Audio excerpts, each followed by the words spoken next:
സബ്രഹ്മണ്യമതിർമാനി വഹ്നിമേവാധിദൈവതം അപൂജയത് സമം ഭക്ത്യാ ദേവം വേത്തി സ്മനേതരം. സബ്രഹ്മണ്യമതി. ബ്രഹ്മണ്യമതി എന്ന് പറഞ്ഞാൽ ബ്രാഹ്മണരോട് അത്യധികം ആദരവുള്ള വ്യക്തിയായിരുന്നു. പണ്ടുള്ള രാജാക്കന്മാർക്ക് ഈ ബ്രാഹ്മണരോട് വളരെ ബഹുമാനവും ആദരവും ഒക്കെ ആയിരുന്നു. കാരണം ഇവർ അറിവിൻ്റെ നിറകുടങ്ങളായി ശോഭിച്ചിരുന്നു.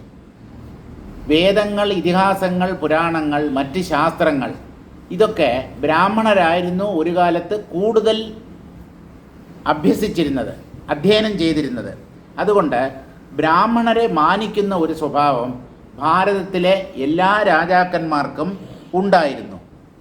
ബ്രഹ്മണ്യ ബ്രാഹ്മണഹിതാ മതിഹി യസ്യ അതയേവ ദേവേഷു വഹ്നേഹേ ബ്രാഹ്മണത്വാത് വഹ്നിമേവാധിദൈവതം ദേവേഷു അപൂജയത്. ഇദ്ദേഹം ബ്രഹ്മണ്യത്തെ മാനിക്കുന്ന ഒരു വ്യക്തിയായിരുന്നു. ബ്രഹ്മണ്യം എന്ന് പറഞ്ഞാൽ ബ്രാഹ്മണരുടെ സ്വഭാവം, അവരുടെ അറിവ്, അവരുടെ മഹത്വം, അതിനൊക്കെ വില കൽപ്പിക്കുന്ന ഒരു വ്യക്തിയായിരുന്നു. ബ്രാഹ്മണർക്ക് ഹിതകാരിയായിട്ടാണ് അദ്ദേഹം കഴിഞ്ഞിരുന്നത്. അതുകൊണ്ട് ദേവന്മാരിൽ അഗ്നിയെ എന്ന പോലെ ബ്രാഹ്മണരെ ഇദ്ദേഹം ആരാധിച്ചിരുന്നു. ദേവന്മാരിലുള്ള ബ്രാഹ്മണനാണ് അഗ്നിദേവൻ. അപ്പോൾ മറ്റുള്ളവരൊക്കെ ഏത് ജാതിയിൽപ്പെട്ടവരാണെന്ന് എന്നോട് ചോദിക്കരുത്, എനിക്കറിയത്തില്ല. ഇപ്പോൾ ദേവന്മാരിൽ ബ്രാഹ്മണൻ ആയിരുന്നു ഈ അഗ്നിദേവൻ. അപ്പോൾ ആ ദേവന്മാരിൽ അഗ്നി സർവശ്രേഷ്ഠനായി എല്ലാവരാലും ആരാധിക്കപ്പെടുന്നത് പോലെ ഇദ്ദേഹവും ബ്രാഹ്മണരാൽ ആരാധിക്കപ്പെട്ടിരുന്നു. വഹ്നേർ ബ്രാഹ്മണത്വാത് വഹ്നിമേവ അധിദൈവതം ദേവേഷു അപൂജയത്. ബ്രാഹ്മണരെ ആരാധിക്കുന്ന ഒരു സ്വഭാവം ഇദ്ദേഹത്തിനുണ്ടായിരുന്നത് കൊണ്ട് ദേവന്മാരിൽ ബ്രാഹ്മണനായി വർത്തിക്കുന്ന അഗ്നിയെയാണ് ഇദ്ദേഹം ഉപാസിച്ചിരുന്നത്. അഗ്നി ഉപാസന, അഗ്നിയെ ആരാധിക്കുന്ന ഒരു സ്വഭാവം പണ്ട് ഭാരതീയർക്കുണ്ട്. അഗ്നിയെ ആരാധിക്കുക, കാരണം അത് പ്രത്യക്ഷമായ ഈശ്വര സ്വരൂപം എന്നാണ് നമ്മുടെ സങ്കല്പം. അപ്പോൾ ഇദ്ദേഹം ദിവസേന അഗ്നിയെ ആരാധിച്ചിരുന്നു, പൂജിച്ചിരുന്നു. തഥാചാഗ്നുപസ്ഥാനേ മന്ത്ര. അഗ്നിയെ നമസ്കരിക്കുമ്പോൾ ചൊല്ലുന്ന ഒരു മന്ത്രമുണ്ട്.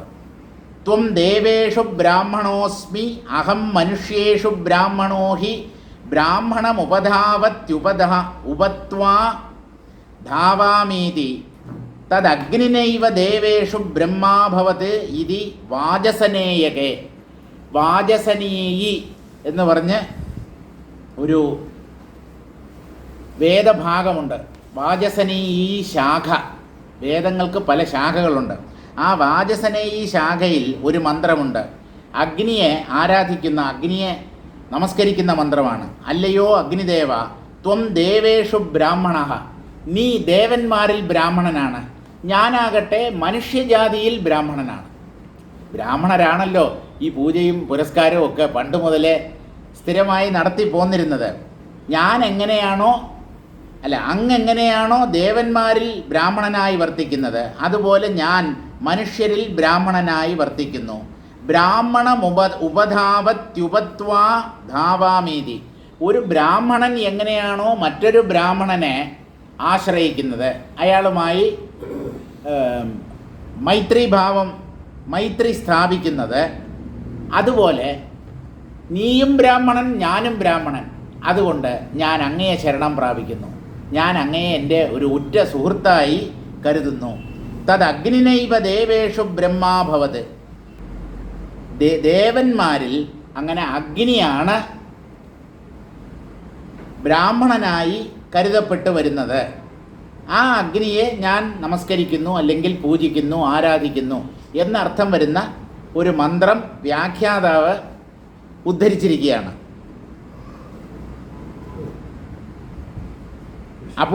അപൂജയത് സമം ഭക്ത്യാ ദേവം വേതി സ്മനേതരത്. മറ്റൊരു ദേവനെയും ഇദ്ദേഹം ആരാധിച്ചിരുന്നില്ല. ഇദ്ദേഹത്തിൻ്റെ ഇഷ്ടദൈവം, പ്രധാന ദേവത അഗ്നിയായിരുന്നു. സമത്സ്യമകരവ്യൂഹ ഗജവാജിഗണാൻവിതാ ആവർത്തചക്രവ്യൂഹാഢ്യാ കല്ലോലബലമാലിതാഹ. ഇനി പറയുന്നത് ഇദ്ദേഹത്തിന് ഒരു വലിയ ചതുരംഗ സേനയുണ്ടായിരുന്നു എന്നാണ്. ഒരു വലിയ സൈന്യം ഇദ്ദേഹം തൻ്റെ രാജ്യത്തെ പരിരക്ഷിക്കാനായി തൻ്റെ അധീനതയിൽ വച്ചിട്ടുണ്ടായിരുന്നു. സമത്സ്യ മകരവ്യൂഹ, കടൽ പോലെ വ്യാപിച്ചു കിടക്കുന്ന ഒരു മഹാസൈന്യം. കടലിൽ എങ്ങനെയാണോ മത്സ്യങ്ങളും മുതലകളും ധാരാളമുള്ളത്, അതുപോലെ സമുദ്ര സദൃശമായ ഈ രാജാവിൻ്റെ സൈന്യത്തിൽ ആനകളും കുതിരകളുമൊക്കെ അസംഖ്യമുണ്ടായിരുന്നു. ആവർത്ത ചക്രവ്യൂഹാഢ്യാ കല്ലോല ബലമാലിതാഹ, സമുദ്രത്തിൽ എങ്ങനെയാണോ പലതരം ചുഴികളുണ്ടായിരുന്നത്, അതുപോലെ ഈ സൈന്യത്തെ അദ്ദേഹം പല രീതിയിലും വിന്യസിക്കുമായിരുന്നു. ചക്രവ്യൂഹം, ചക്രത്തിൻ്റെ ആകൃതിയിൽ സേനാവിന്യാസം നടത്തുക, പത്മവ്യൂഹം, ചക്രവ്യൂഹം, ഇങ്ങനെ ആ സേനയെ സൈനികന്മാരെ ഒരു പ്രത്യേക ആകൃതിയിൽ വിന്യസിക്കുന്ന ഒരു സ്വഭാവം പണ്ടുണ്ടായിരുന്നു. ആ ചക്രവ്യൂഹത്തിൽപ്പെട്ടാണ് അഭിമന്യു മരിച്ചത്.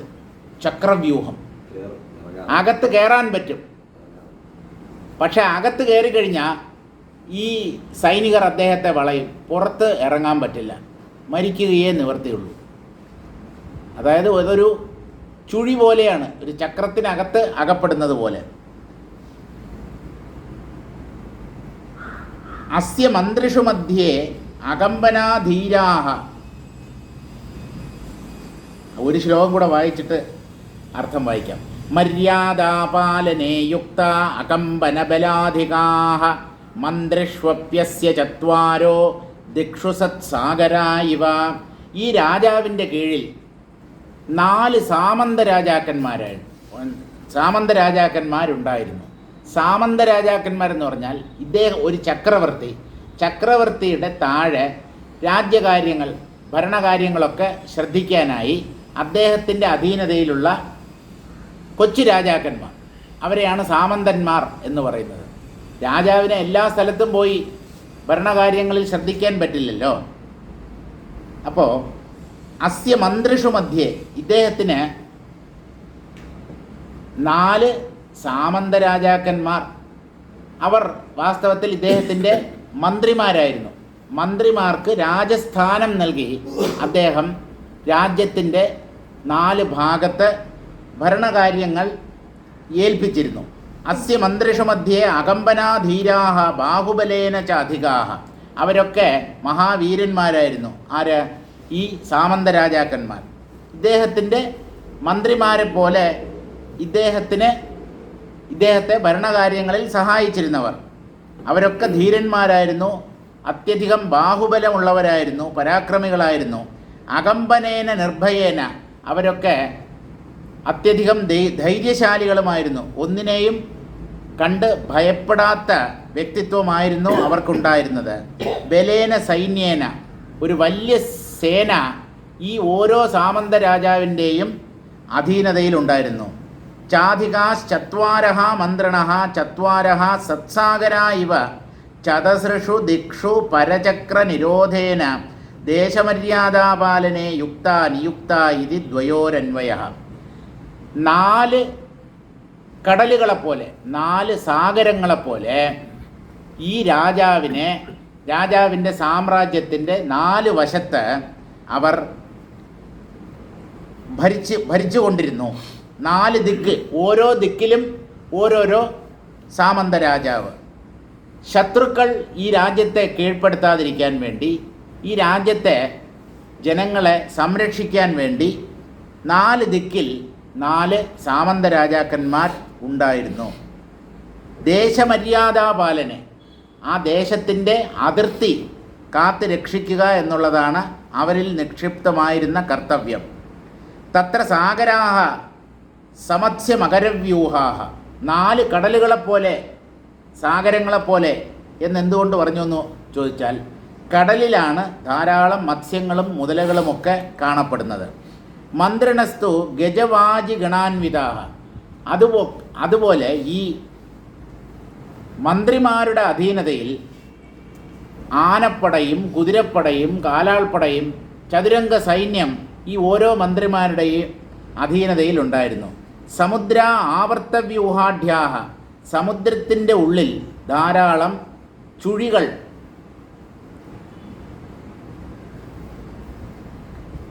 ഉണ്ടാവും. മന്ത്രിണ ചക്രവ്യൂഹാഢ്യാഹ. ഈ മന്ത്രിമാരാകട്ടെ ചക്രത്തിൻ്റെ ആകൃതിയിൽ സൈന്യത്തെ വിന്യസിക്കാൻ സാമർഥ്യമുള്ളവരായിരുന്നു. ചക്രവ്യൂഹം. സമുദ്രാഹ കല്ലോലമാലിതാഹ. സമുദ്രത്തിൽ ധാരാളം തിരകളുണ്ടായിക്കൊണ്ടിരിക്കും. മന്ത്രിണോ ബലമാലിതാഹ. ഈ മന്ത്രിമാർ വലിയ സൈന്യത്തോടു കൂടിയവരുമായിരുന്നു. ഇങ്ങനെ എല്ലാ രീതിയിലും കടലുമായി സാദൃശ്യമുള്ളതുകൊണ്ട് ഈ 4 സാമന്ത രാജാക്കന്മാരെയും 4 കടലുകൾ പോലെ എന്ന് വിശേഷിപ്പിക്കുന്നു.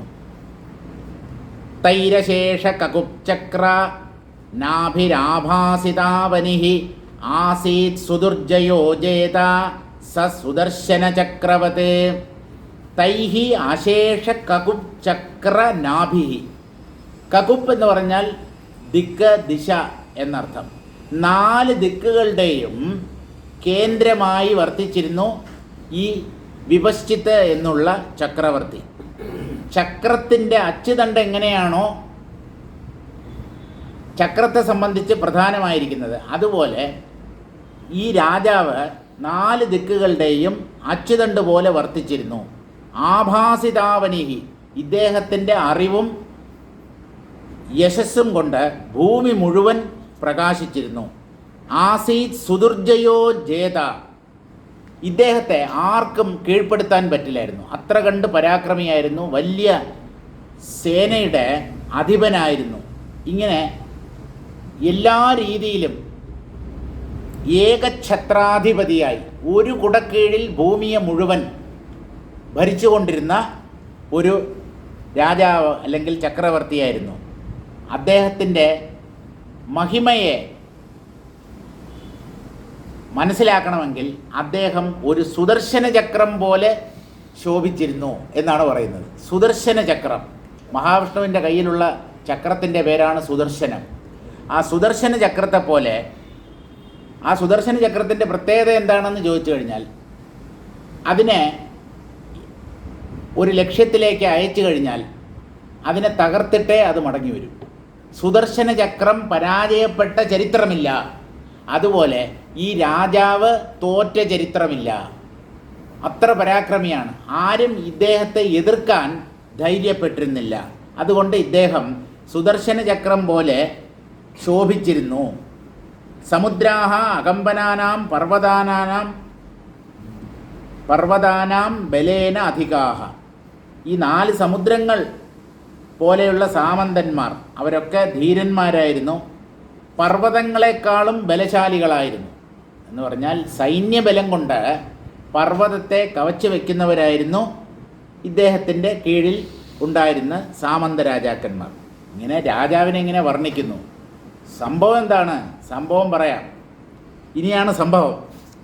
തമേകദാ യയൗ പൂർവദിങ്മുഖാശ്ചതുരശ്ചരഃ സൗവാചരഘോരംഹോ ഗതി രഘോരാക്ഷരം സൗവാചരഘോരംഹോ ഗതി ഘോരാക്ഷരം വചഃ.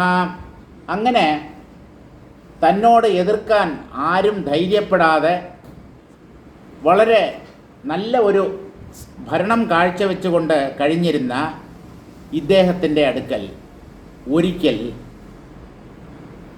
പൂർവ്വദിക്കിൽ നിന്ന് ഒരു ദൂതൻ എത്തി. പൂർവ്വദിക്കെന്ന് പറഞ്ഞാൽ കിഴക്ക്. പൂർവ്വദിക്കിൽ നിന്ന് വളരെ സമർത്ഥനായ ബുദ്ധിമാനായ ഒരു ദൂതൻ അല്ലെങ്കിൽ ചാരൻ അടുത്ത രാജ്യത്ത് എന്താണ് നടക്കുന്നത് എന്നൊക്കെ രഹസ്യമായി അന്വേഷിക്കാൻ വേണ്ടി രാജാക്കന്മാർ നിയോഗിക്കുന്ന വ്യക്തികളെയാണ് ചാരന്മാർ എന്ന് പറയുന്നത്. സ്പൈ എന്ന് നമ്മൾ പറയില്ലേ, സ്പൈ വർക്ക്.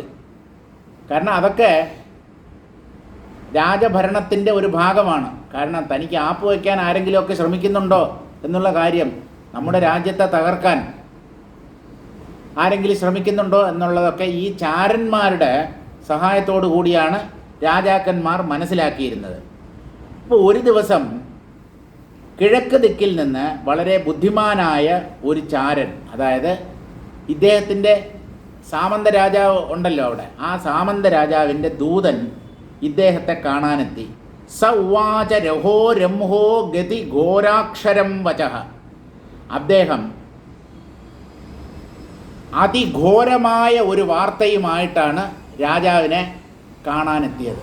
അത്യന്തം ദുഃഖജനകമായ, അത്യന്തം സംഭ്രമമുണ്ടാക്കുന്ന ഒരു സന്ദേശവുമായിട്ട് എത്തിയതാണ് ആ ചാരൻ.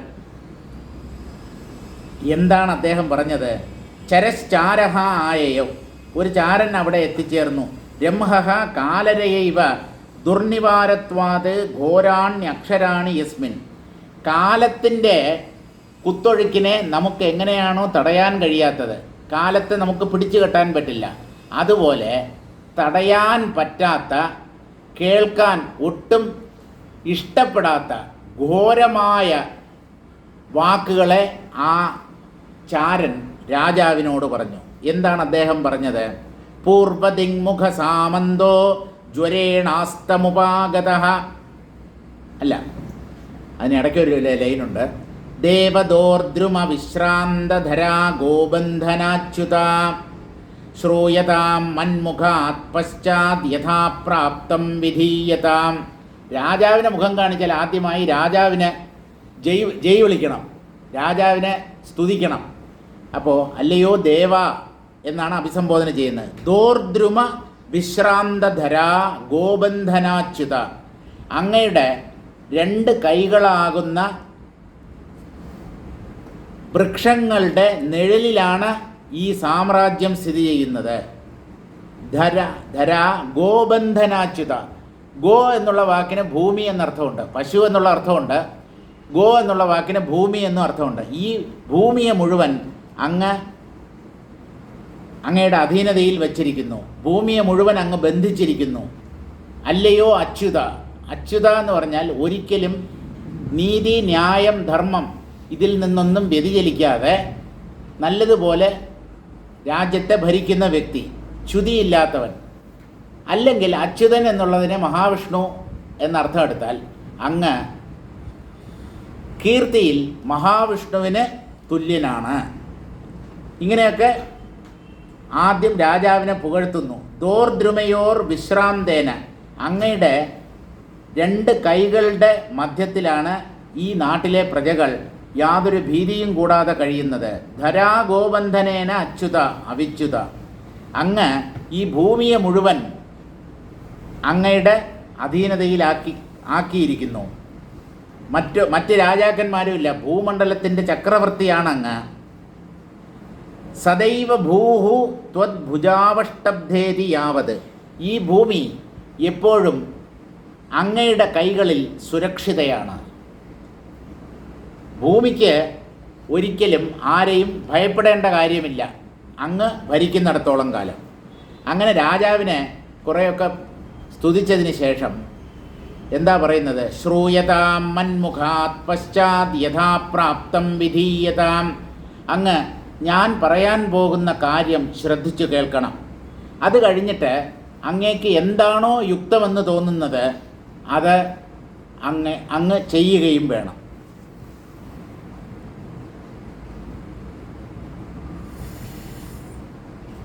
അത്ര അച്യുത പദശ്ലേഷാത് വിഷ്ണുത്വാരോപോപി ഗമ്യതേ.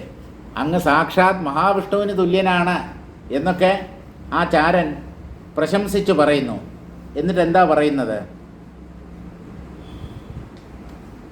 പൂർവദിങ്മുഖ സാമന്തോ ജ്വരേണാസ്തമുപാഗതഃ മന്യേ ജേതും യമം യാതസ്ത്വയാരബ്ധോ ജിതാരിണ. അങ്ങ് കിഴക്ക് ദിക്കിനെ സംരക്ഷിക്കാനായി ഒരു സാമന്ത രാജാവിനെ ഏർപ്പാട് ചെയ്തിരുന്നു. ആ സാമന്ത രാജാവ് ജ്വരേണ അസ്തമുപാഗത, ഒരു പനി വന്നിട്ട് അദ്ദേഹം മരിച്ചുപോയി. ഇപ്പോൾ ആ കിഴക്ക് ദിക്കിനെ സംരക്ഷിക്കാൻ ആളില്ല. എന്തോ ഒരു വൈറൽ ഫീവറോ എന്തോ ആയിരിക്കും, അല്ലെങ്കിൽ കോവിഡ് ആണോന്നും അറിയില്ല, കൊറോണയോ എന്തോ ഭണ്ഡാരം. എന്തായാലും പനി വന്ന് ആ സാമന്ത രാജാവ് മരിച്ചുപോയി. ഇപ്പോൾ അദ്ദേഹം മരിച്ചുപോയി എന്നുള്ളതിന് ചമത്കാരമായി പറയുന്നു, മന്യേ ജേതും യമം യാതഃ. അങ്ങയുടെ കീർത്തി, അങ്ങയുടെ സാമ്രാജ്യത്തെ എപ്പോഴും വികസിപ്പിക്കാൻ ആഗ്രഹിക്കുന്ന ഒരാളാണല്ലോ. അതുകൊണ്ട് അദ്ദേഹം തെക്കോട്ട് പോയിരിക്കുകയാണ്. മരിച്ചുപോയ ആളിനെ തെക്കോട്ട് എടുക്കുക എന്നൊക്കെയാണല്ലോ നമ്മൾ പറയുന്നത്. തെക്ക് എന്ന് പറയുന്നത് യമൻ്റെ ദിക്കാണ്, യമധർമ്മൻ്റെ. അപ്പോൾ മരിച്ചുപോയി എന്നുള്ളതിനെ പറയാതെ അദ്ദേഹം അങ്ങയുടെ സാമ്രാജ്യത്തെ വികസിപ്പിക്കാൻ വേണ്ടി തെക്ക് ദിശയിലേക്ക് പോയിരിക്കുകയാണ്. എന്തിന്? യമനെ കീഴ്പ്പെടുത്താൻ. യമനുമായി യുദ്ധം ചെയ്ത് അങ്ങയുടെ സാമ്രാജ്യത്തെ വികസിപ്പിക്കാൻ വേണ്ടി പോയിരിക്കുന്നു എന്ന്, മരിച്ചുപോയി എന്ന് പറയുന്നതിന് പകരം അങ്ങനെ പറഞ്ഞു. പൂർവദിങ്മുഖേ ത്വയാ മര്യാദാപാലനായ നിയുക്തോ യഹാ സാമന്തഃ പ്രാഗുക്ത മന്ത്രി സജ്വരേണ അസ്തം മരണമുപാഗതഃ. കിഴക്ക് ദിക്കിൽ ആ ദിക്കിനെ, ആ അതിർത്തിയെ പരിപാലിക്കാനായി അങ്ങയാൽ നിയുക്തനായ ആ സാമന്ത രാജാവ് അല്ലെങ്കിൽ മന്ത്രി ഒരു പനി വന്നിട്ട് മരിച്ചുപോയി. തത്ര ഉത്പ്രേക്ഷത്തെ മന്യേ ഇതി ജിതാരിണ ത്വയാ ദിഗ്വിജയായ ആരബ്ധഃ ഉപക്രമ്യ നിയുക്തഃ സ ദക്ഷിണദിക്പതിം യമം ജേതും യാത ഇതി മന്യേ. അങ്ങ് ശത്രുക്കളെയൊക്കെ ജയിച്ച വ്യക്തിയാണ്, അങ്ങ് ദിഗ്വിജയം ചെയ്യുന്ന ആളാണ്. അതായത് ഈ രാജാവിൻ്റെ സൈന്യത്തെ 4 ഭാഗത്തിലും അയക്കും. ഇദ്ദേഹത്തിൻ്റെ മേൽക്കോയ്മ അംഗീകരിക്കാത്ത ആരെങ്കിലും ഉണ്ടെങ്കിൽ അവരെ യുദ്ധം ചെയ്ത് കീഴ്പ്പെടുത്തും. ഇതാണ് രാജാക്കന്മാരുടെ ഏർപ്പാട്. അപ്പോൾ ദിഗ്വിജയത്തിനായി അങ്ങ് തയ്യാറായിരിക്കുന്നു. അതുകൊണ്ട് അങ്ങയാൽ നിയുക്തനായ ആ ദക്ഷിണ ദിക്കിൻ്റെ അധിപതി, ആ സാമന്ത രാജാവ് തെക്ക് ദിക്കിലുള്ള യമനെ കീഴ്പ്പെടുത്താനായി പോയിരിക്കുകയാണ് എന്ന് പറഞ്ഞാൽ അദ്ദേഹം മരിച്ചുപോയി എന്നർത്ഥം. തസ്മിൻ സമന്തതോ ജേതും ദക്ഷിണാപഥനായകഃ പൂർവാപരാഭ്യാം ആക്രമ്യ ബലാഭ്യാമരിണാഹതഃ. ഈ തെക്ക് ദിക്കിലുള്ള കിഴക്ക് ദിക്കിലുള്ള രാജാവ് മരിച്ചുപോയത് കണ്ടിട്ട് തസ്മിൻ സമന്തതോ ജേതും ദക്ഷിണാപഥനായകഃ. ഇപ്പോൾ ആ രാജ്യം, ആ ഭൂവിഭാഗം അനാഥമായി തീർന്നിരിക്കുന്നു, ആ രാജ്യത്തെ സംരക്ഷിക്കാൻ ആളില്ല എന്ന് കണ്ട് തെക്ക് ദേശത്തെ സാമന്ത രാജാവ് ഈ ദേശത്തെയും തൻ്റെ ഭരണത്തിൻ്റെ കീഴിലാക്കാൻ വേണ്ടി അങ്ങോട്ട് പോയി. അങ്ങനെ ആ തെക്ക് ദേശത്തിലുള്ള അല്ലെങ്കിൽ ദക്ഷിണ ദിക്കിലുള്ള സാമന്ത രാജാവ് പോയപ്പോൾ പൂർവാപരാഭ്യാം ആക്രമ്യ ബലാഭ്യാം അരിണാഹതഃ. ഇപ്പോൾ കിഴക്ക് ദിക്കിലുള്ള രാജാവാണ് മരിച്ചു പോയത്.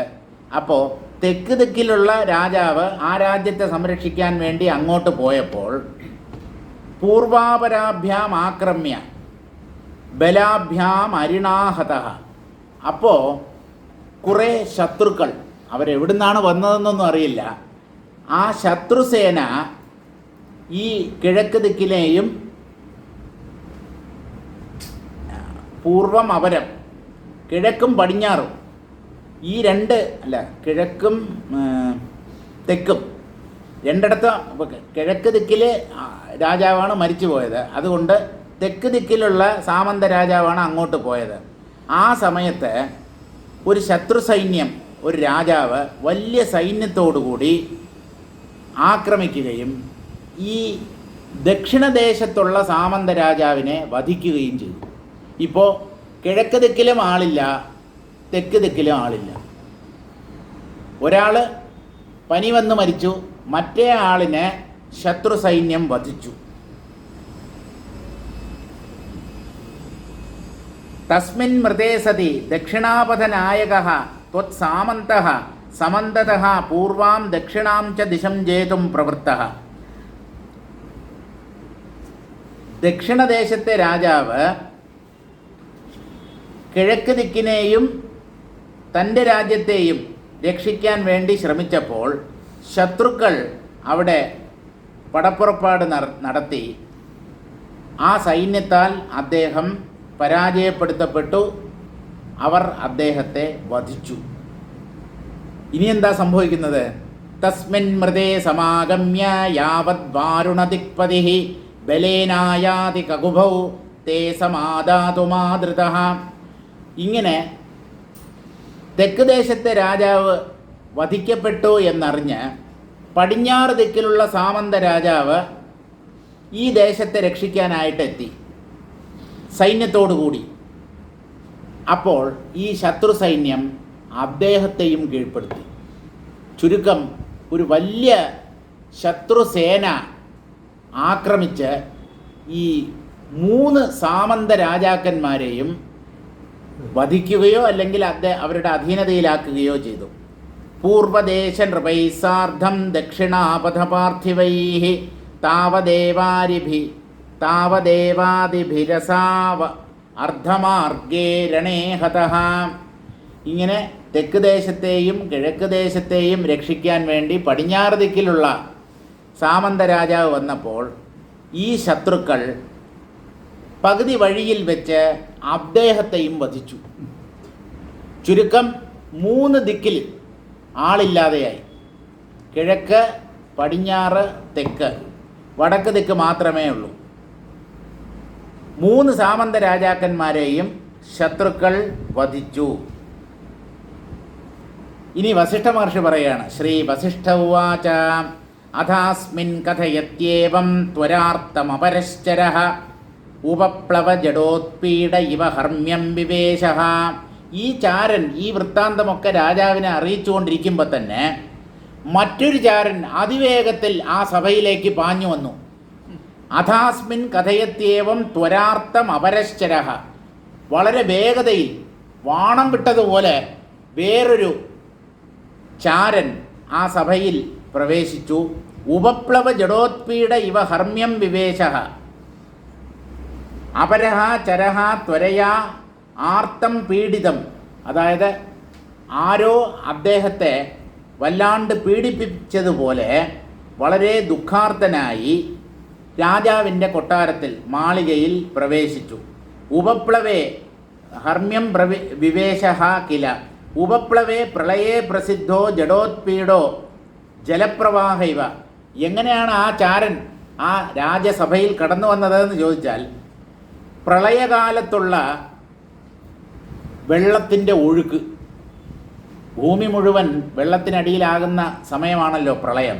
അപ്പോൾ അതിശക്തമായ വലിയ ജലപ്രവാഹം എങ്ങനെയാണോ ഇരമ്പി വരുന്നത്, അതുപോലെ ഒരു വലിയ ജലപ്രവാഹത്തെ പോലെ രണ്ടാമതൊരു ചാരൻ ആ സദസ്സിലേക്ക് പാഞ്ഞെത്തി. അയാളെന്താ പറഞ്ഞത്? ചര ഉവാച. ആ ചാരൻ ഇങ്ങനെ പറഞ്ഞു. ഉത്തരാശാബലാധ്യക്ഷോ ദേവാരിഭിരുപദ്രുതഃ ഇത ആയാതി സബലോ ഭഗ്ന സേത്വംബുപൂരവത്. ഇപ്പം ആകപ്പാടെ ബാക്കിയുള്ളത് വടക്ക് ദേശത്തെ സാമന്ത രാജാവാണ്. ആ ഉത്തരദിക്കിൻ്റെ സൈന്യത്തിൻ്റെ അധ്യക്ഷനായ ആ സാമന്തൻ, അല്ലയോ ദേവ, അരിഭിരുപദ്രുത. ശത്രു സൈന്യം അവിടെയും എത്തിക്കഴിഞ്ഞു. ശത്രുക്കളാൽ പീഡിപ്പിക്കപ്പെട്ട് ഇത ആയാതി സബലഹ. അദ്ദേഹം ജീവനും കൊണ്ട് തൻ്റെ സൈന്യത്തോടൊപ്പം ഇങ്ങോട്ട് വന്നുകൊണ്ടിരിക്കുകയാണ്. എന്തായിരിക്കും ഈ രാജാവിൻ്റെ അവസ്ഥ? 3 സാമന്തൻ രാജാക്കന്മാരുടെ കഥ കഴിഞ്ഞു. വടക്ക് ദിക്കിൻ്റെ അധിപതിയായ സാമന്ത രാജാവ് ശത്രുക്കളുടെ ആക്രമണം സഹിക്കവയ്യാതെ തൻ്റെ സൈന്യത്തോടുകൂടി രക്ഷപ്പെട്ട് ഓടി ഇങ്ങോട്ട് വന്നുകൊണ്ടിരിക്കുന്നു. അങ്ങേക്ക് എന്തെങ്കിലും ചെയ്യാൻ പറ്റുമെങ്കിൽ ചെയ്യുമെന്നാണ് അവരുടെ കാര്യം. അധോഗതിയാണ്. അരിഭിരുപദ്രുത, ശത്രുക്കളാൽ പീഡിപ്പിക്കപ്പെട്ടവനായി ഇത ആയാതി, ഇങ്ങോട്ട് വന്നുകൊണ്ടിരിക്കുന്നു. ഒറ്റയ്ക്കല്ല, സൈന്യത്തോടുകൂടി തോറ്റ് തുന്നം പാടി എങ്ങനെയെങ്കിലും രക്ഷപ്പെട്ടാൽ മതി എന്ന് വിചാരിച്ച് ഇങ്ങോട്ട് വന്നുകൊണ്ടിരിക്കുന്നു. ഭഗ്നസേത്വംബുപൂരവത്. എങ്ങനെയാണ് ആ രാജാവും അദ്ദേഹത്തിൻ്റെ സൈന്യവും ഇങ്ങോട്ട് പാഞ്ഞു വരുന്നതെന്ന് ചോദിച്ചാൽ, അണക്കെട്ട് പൊട്ടിയ ജലപ്രവാഹം പോലെ. ഇടുക്കി ഡാം പൊട്ടാതിരിക്കട്ടെ, ഇടുക്കിയൊക്കെ അല്ലെങ്കിൽ മറ്റേ വേറൊന്നുണ്ടല്ലോ, മുല്ലപ്പെരിയാർ. മുല്ലപ്പെരിയാർ പൊട്ടിയ ആ ഡാം തകർന്നാൽ കേരളം വെള്ളത്തിൻ്റെ അടിയിലാണ്. അതെ. അപ്പോൾ ഒരു ഡാം അല്ലെങ്കിൽ അണക്കെട്ട് പൊട്ടി അതിൻ്റെ ഉള്ളിലുള്ള ജലം മുഴുവൻ അതിശക്തിയായി എങ്ങനെയാണോ പുറത്തേക്ക് ഒഴുകുന്നത്, ഒരു പ്രളയം പോലെ രാജാവും രാജാവിൻ്റെ സൈന്യവും ദാ ഇങ്ങോട്ട് വന്നുകൊണ്ടിരിക്കുന്നു. അല്ലയോ രാജാവേ എന്ന് പറഞ്ഞു. അടുത്തത് വീണ്ടും വസിഷ്ഠ മഹർഷിയാണ് പറയുന്നത്. ഇടയ്ക്കിടയ്ക്ക് ഈ ചാരന്മാരെന്തു പറഞ്ഞു എന്നുള്ളത് പറയും. അപ്പോൾ വീണ്ടും ശ്രീ വസിഷ്ഠ ഉവാച ഇത് ശ്രുത്വാ മഹീപാലഃ കാലക്ഷേപമവാസ്തവം മന്യമാന ഉവാചേദം നിർഗച്ഛൻ വരമന്ദിരാത്. ഇനിയും കാത്തു നിൽക്കുന്നത് കൊണ്ട് കഥയില്ല. തൻ്റെ രാജ്യം തന്നെ ഇപ്പോൾ അപകടത്തിലായിരിക്കുന്നു. കാരണം അവശേഷിച്ചിരുന്ന ആ സാമന്ത രാജാവും ജീവരക്ഷാർത്ഥം ഇങ്ങോട്ട് വന്നുകൊണ്ടിരിക്കുകയാണ്. ഈ വാർത്ത കേട്ടിട്ട് ആ വിപശ്ചിത്ത് എന്നു പേരുള്ള മഹീപാലൻ രാജാവ് കാലക്ഷേപം അവാസ്തവം മന്യമാനഃ, ഇനിയും താമസിക്കുന്നത് കൊണ്ട് കഥയില്ല, എത്രയും പെട്ടെന്ന് പടപ്പുറപ്പാട് നടത്തണം, സൈന്യത്തെ സജ്ജീകരിക്കണം, വിന്യസിക്കണം, എന്നാലേ ശത്രുക്കളുടെ ആക്രമണത്തെ ചെറുത്തു നിൽക്കാൻ കഴിയൂ.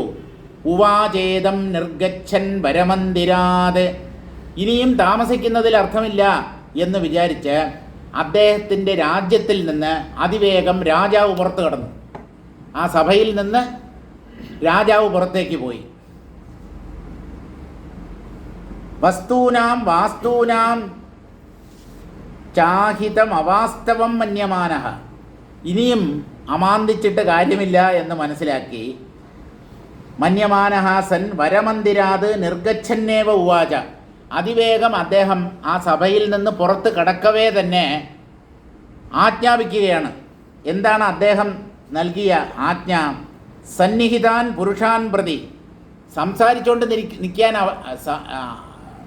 സമയമില്ല. അതുകൊണ്ട് അദ്ദേഹം അതിവേഗത്തിൽ ആ സഭയിൽ നിന്ന് പുറത്തേക്ക് പോകവേ തന്നെ അവിടെയുള്ള ഉത്തരവാദിത്തപ്പെട്ടവരോട് ഇങ്ങനെ പറഞ്ഞു. എന്താണ്? അതായത് അതിവേഗത്തിൽ പുറത്തേക്ക് പോകവേ തന്നെ അദ്ദേഹം ഉത്തരവ് പുറപ്പെടുവിക്കുകയാണ്. രാജ്ഞ സന്നഹ്യ സാമന്താൻ ആനീയന്താം ച മന്ത്രിണഃ ഉദ്ഘാട്യന്താം ഹേതിശാലാ ദീയന്താം ഘോരഹേതയഃ. രാജ്ഞഃ സന്നഹ്യ, ആ സഭയിലുള്ള അദ്ദേഹത്തിൻ്റെ മന്ത്രിമാരും മറ്റ് ആജ്ഞാവർത്തികളുമൊക്കെ ഉണ്ടാവുമല്ലോ, അവരോട് അദ്ദേഹം കിമുവാച, എന്താണ് പറഞ്ഞത്? രാജ്ഞഃ തഥാ സാമന്താൻ മന്ത്രിണശ്ച സന്നഹ്യ, മറ്റ് രാജാക്കന്മാരെയും ഇവിടെയുള്ള സാമന്തന്മാരെയും മന്ത്രിമാരെയുമൊക്കെ വിളിച്ചുകൂട്ടി യുദ്ധസന്നാഹയുക്താൻ കൃത്വ, ഒരു യുദ്ധം ചെയ്യാനുള്ള എല്ലാ തയ്യാറെടുപ്പും നടത്തണം. എന്ന് പറഞ്ഞാൽ എന്താ? ആയുധപ്പുരകളിൽ നിന്ന് ആയുധങ്ങളൊക്കെ എടുക്കണം.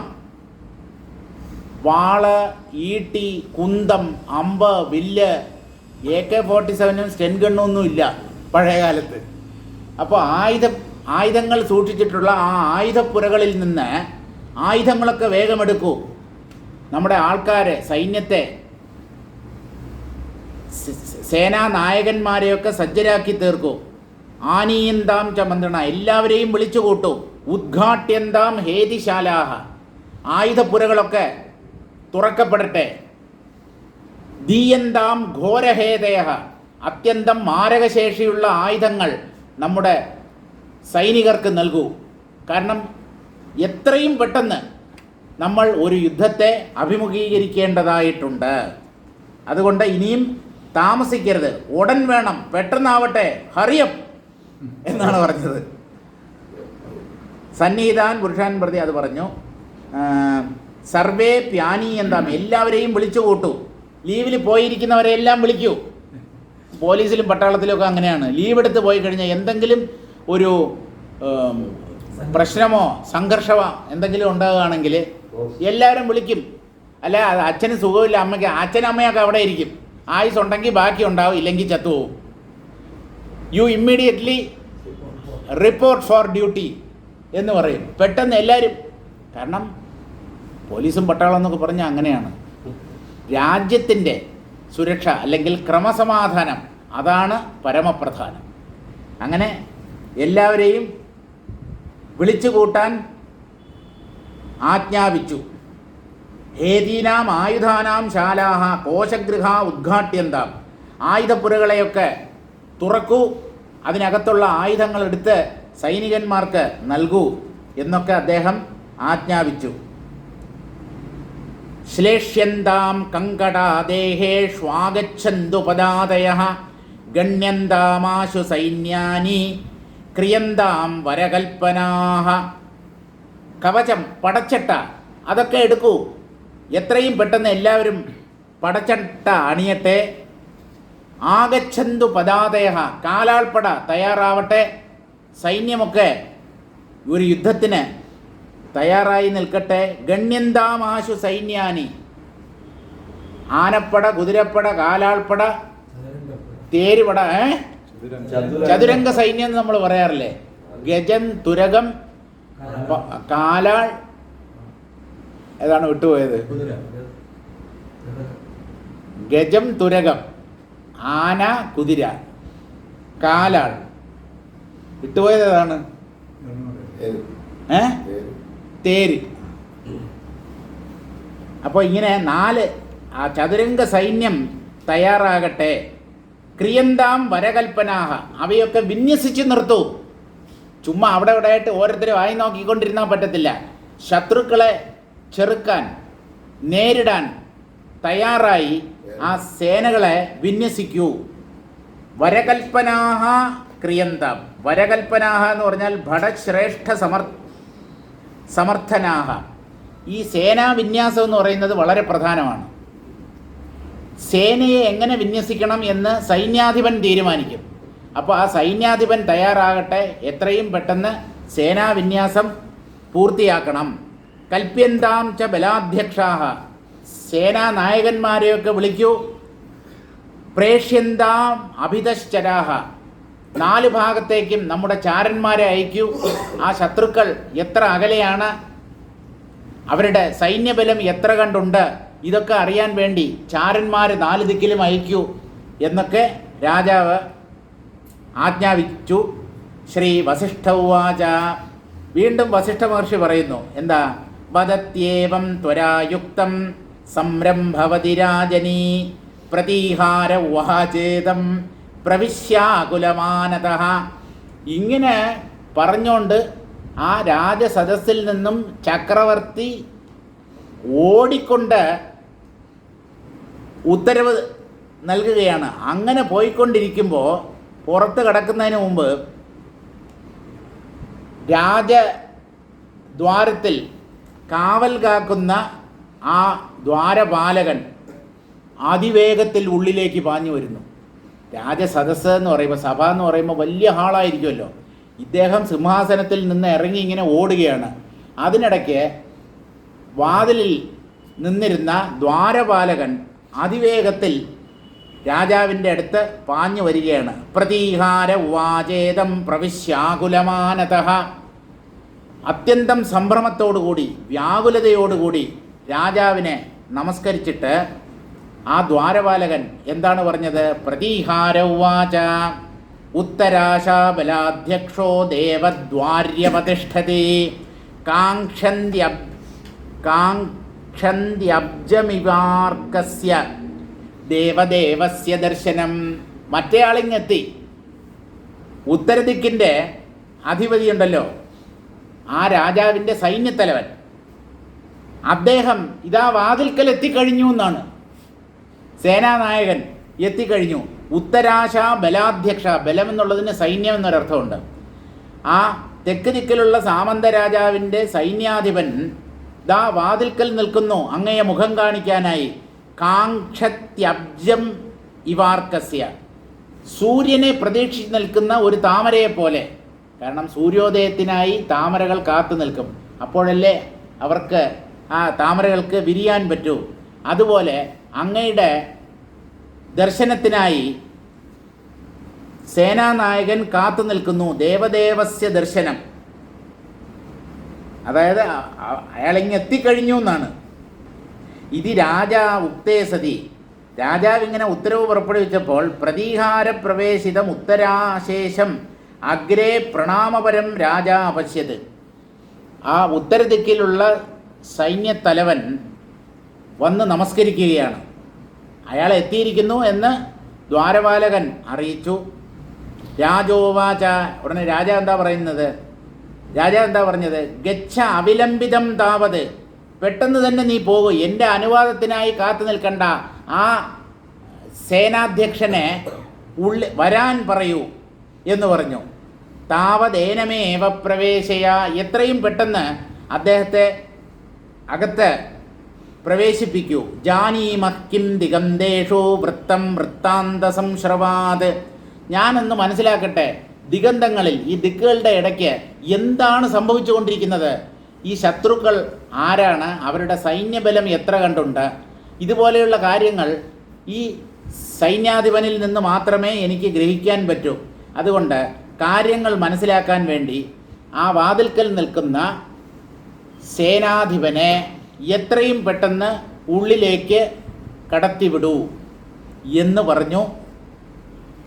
ഇനി എന്ത് സംഭവിക്കുന്നു എന്നുള്ളത് നമുക്ക് നാളെ വായിക്കാം.